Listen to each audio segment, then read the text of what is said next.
Well, I've been hinting for some weeks. It's very difficult. When you're broadcasting during by-elections, you're in periods of purdah, and you really can't say too much. But it's been pretty obvious to me that George Galloway was going to win the Rochdale by-election. Why? Well, of the turnout, 43% of it was a postal vote. And we've got history on this, particularly with ethnic minorities. Even those that don't speak English, they get signed up for postal votes. Those votes get harvested. And that's what the Galloway campaign was able to do. So he has won. I think that it's very bad news, because I think it is, for the first time in England, certainly in modern times, we are seeing genuine sectarian politics. People voting along the lines, not of their opinions of the world, whether they're a bit to the left or a bit to the right, but people voting on religious lines. And overwhelmingly, that vote for Galloway was a Muslim vote. Indeed, his first words were, "This is for Gaza." So what is the Workers' Party of Great Britain? I'll give you some idea. They say things like, "We defend the achievements of the USSR, China, Cuba, etc." So, I mean, you could almost say they're a communist party. But what does amuse me is, since he was elected, he has picked up some domestic issues. He wants to try and save the football club. It's been around for 130 years. It's on the verge of going bust. And George Galloway wants to make Rochdale great again. I wonder where that came from. So today he was sworn in the House of Commons. Interestingly, he chose a Bible as opposed to a Quran, and he was shown into the House by Sabina Bottomley, the father of the House, and by Neil Hanvey, Alba Member of Parliament for Kirkcaldy and Cowdenbeath. But I wonder, is this a dark day for British democracy? And I've known George Galloway for a few years, and you can't help it when you're with him to think this man has got an extraordinary charisma. He is an amazing speaker. He is a very, very talented political figure. And I say that not as someone that supports his views. They're the abilities that George has, and yet I think he's using them in what is going to prove to be a very, very divisive way. He's now urging Jeremy Corbyn to join him, and you can see that Starmer now has a real problem on his left.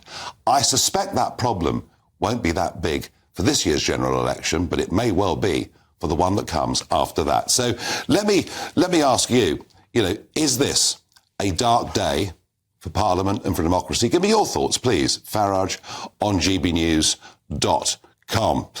Now, I'm joined in the studio by Neil Hanvey. You saw him a moment ago on your screens. Now, originally, Neil, David Davis said that he was happy to accompany George Galloway into the House. And David Davis, very fair-minded man, left or right. But what put him off was this clip. Chris Williamson is the former Labour Member of Parliament for a Derby constituency. He's one of the deputy leaders of the Workers' Party. And at about 3 o'clock in the morning, he was on GB News, and this is what he said. And I think this is quite shocking. Strong body of opinion that suggests that the Labour Party deliberately threw their man under the bus because they knew that they were on course to lose this election and lose it quite badly to George Galloway. And by throwing Chris Williams, are you seriously suggesting Ali under the bus, that the Labour Party wanted its candidate to spout anti-Semitic words, that this was somehow an internal plot? I mean, that's just the territory of conspiracy theory and lunacy, surely.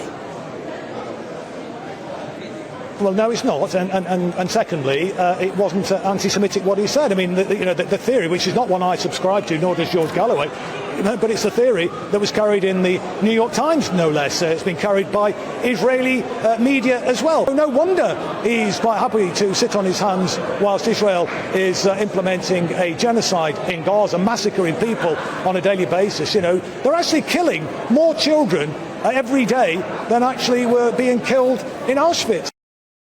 Now, Neil, I think, number one, what he's saying, Chris Williamson, is that actually the Israelis welcomed this attack in. It was their means of getting back at the Gazans.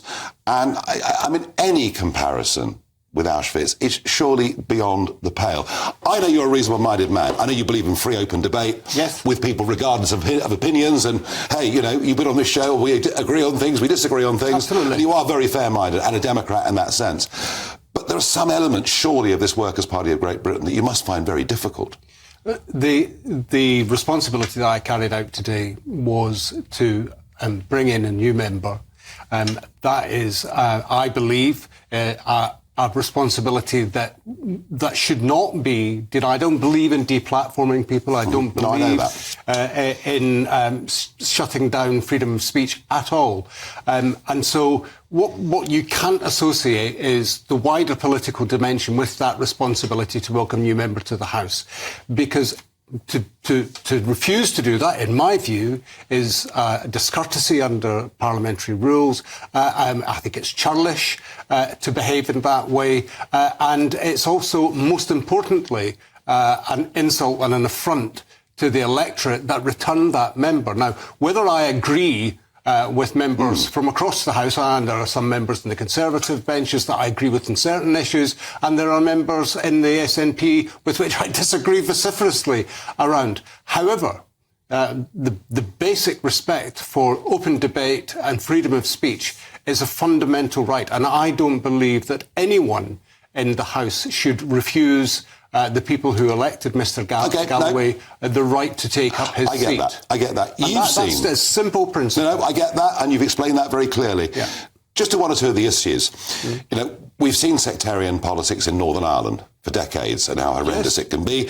And I think in sort of Glasgow, we get specimens of sectarianism, Rangers playing Celtic, etc., where people divide on religious lines. My point about this, I mean, look, I think this sort of from the river to the sea, let's obliterate Israel stuff is pretty vile. That's my view, strongly my view. And I think not condemning the 7th of October attacks, I find that, I mean, don't you find that difficult? Well, I mean, my party took a very clear position and released a statement from our party leader, Alex Salmond, on the 9th of October that condemned the attacks, that said violence, death and destruction are no solution to any problem, wherever it may be, but that also applies to the people of Gaza, and the loss of life of women and children in the current conflict is completely unacceptable, and that's why we support... No, absolutely, but you did condemn the attacks of October the 7th. Absolutely. And that draws a very big distinction between where the Workers' Party are on this. My concern, Neil, is this, that, we have a Muslim population across the United Kingdom that has expanded by 44% over the course of the last 10 years. It is now a significant number of people. And whilst not all of them are going to vote for George Galloway and his party, clearly, since this conflict, and perhaps brewing before, a significant number are. What I am bemoaning is that what we saw today was a rebirth. It's happened before in history, but a rebirth of religious sectarianism, and that I find disturbing. I take a different view to the one that you've just set out there, and I've heard that view advanced by yourself previously. My background, I was born in Northern Ireland. I was born in Belfast. I spent my early years in Ireland. I know the damage that sectarianism does firsthand. I remember what that was like living there, and thankfully my parents took the decision to move to Scotland, and that's why Scotland is now my home. But I think the energy behind the Galloway victory is less about religious sectarianism and much more to do with a wider frustration in the population. There are demonstrations happening up and down the country with people from all faiths and no faiths opposing the humanitarian crisis that's happening in Gaza. And so I think it's unhelpful. I think it's potentially dangerous to frame this as a sectarian. Do you really? Yes, I do. Well, I mean, I get. I fully understand. And I say that as someone who has lived through that narrative, and I understand how deeply damaging that is to communities. I take your point on this level, that when you see the marches in London, there are plenty of middle-class white girls called Jocasta on the marches, and there's the old hard left and the Corbynites, and I get that. But if you look at the election literature, that George Galloway was putting out, he was appealing to a religious vote. Yeah. And that's one of the wonderful things about democracy.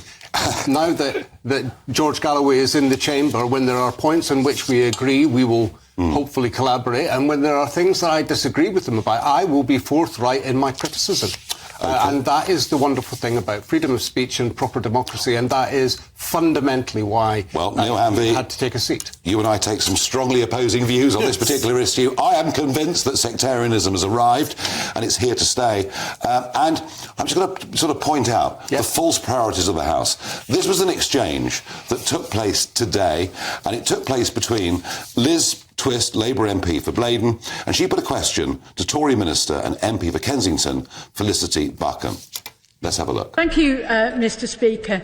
But for almost 2 years, this Tory government has failed to appoint an independent adviser on Islamophobia. The former adviser has since criticised the government for their failure to engage, revealing that he couldn't even get them to provide terms of reference for his role. Does the Minister agree with me that this government lacks the political will to tackle this pernicious hatred, or even to call it out? I strongly disagree with the Honourable Lady, and I just like to let you know that we do plan to appoint a new independent adviser on anti-Muslim hatred, and we will be updating the House shortly. So there we are, within a fortnight of From the River to the Sea being posted up on the Elizabeth Tower that houses Big Ben with not a single arrest, with the mob outside Parliament, MPs absolutely scared, and George Galloway taking his seat. We're more worried about Islamophobia and potentially causing offence by what we say, actually, than we are about the division, the threat, and, as we've learnt over the weekend, the upped risk of terrorism. I think Parliament is in denial. Neil Hanvey would disagree with me, but there we are.